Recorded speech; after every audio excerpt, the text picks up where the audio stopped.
Hey everybody, welcome back to The Joyful Candle on YouTube. Today I am hopping on here to do an in-depth review of the fragrance Candy Apple Cauldron by Bath & Body Works. This version is actually from fall of 2024. So this is an old packaging. They did actually come out with this fragrance again this year. They did like a bubbling top, like a really expensive top. So I didn't end up picking that one up this year because I did have this one from last year.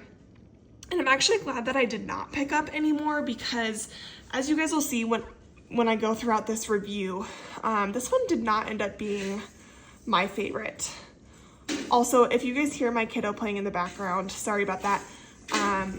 He is just having the time of his life, and I wanted to do this review really quick before I am done with the candle because I'm almost finished with it. So let's hop right in and talk about scent notes, and then I'll talk a little bit about performance. So scent notes for this particular scent for Candy Apple Cauldron are mysterious green apple, simmering sugar, and crystallized bergamot. So there was a fragrance from Bath & Body Works that was like a kind of like candy apple, green apple, caramel type fragrance called Wicked Apple that came out at Bath & Body Works maybe, I want to say like 2021. I'd have to go back and look.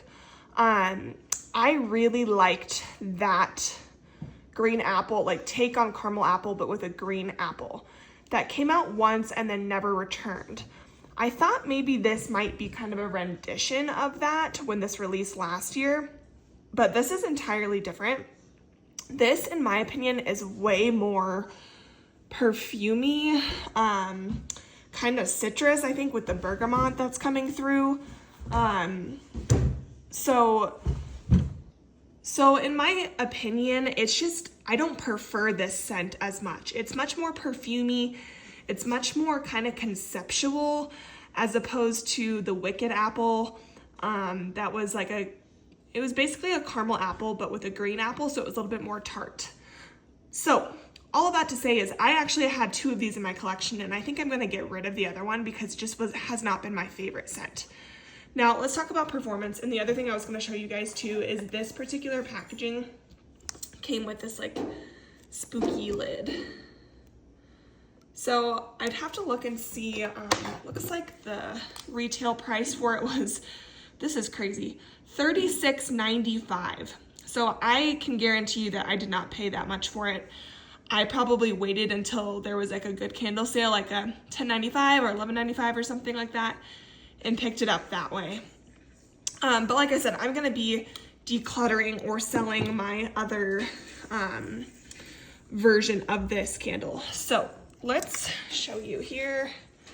Like I said, I am literally almost at the bottom, which is why I wanted to do this review for you guys, just in case it does come back next season. This has been burning hot. So I would say strength and, well, burning hot and fast. So it's burned through really, really quickly, which I'm okay with because I have a lot of candles that I'm trying to get through in my collection. Try to get my camera straight for you guys. So I'm not like super sad about it burning hot and fast. But with that being said, sometimes I find that it helps with increased strength.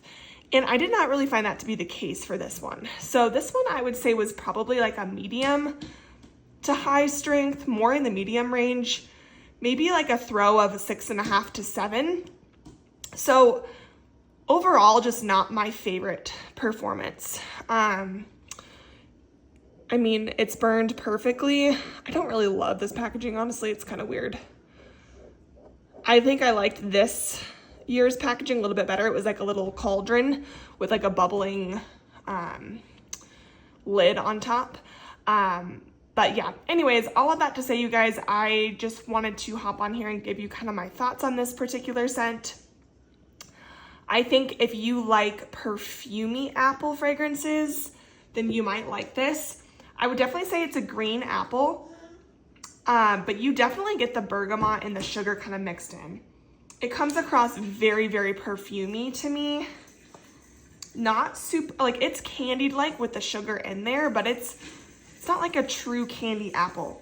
it just smells like, it honestly smells like kind of a basic Bath and Body Works green apple perfume scent, like a body care scent, as opposed to like a really nice green apple, candied green apple, if that makes sense.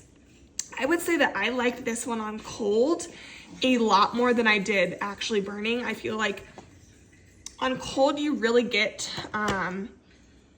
those like green apple and sugar notes, whereas burning it comes across more bergamot forward with those perfumey elements.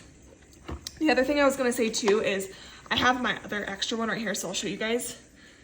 It has those thin wicks with like the zinc core or whatever that is in the middle. I think that's why it's been burning so quickly. I find that those burn really, really well, and they burn hot and fast. So anyways, guys, those are my thoughts on Candy Apple Cauldron. Let me know what you think if you guys have tried this fragrance before. Like I said, I probably won't be repurchasing it, and that's all I really have for you. So thanks so much for tuning in to my review today, and I will see you guys in the next video. Have a wonderful rest of your week.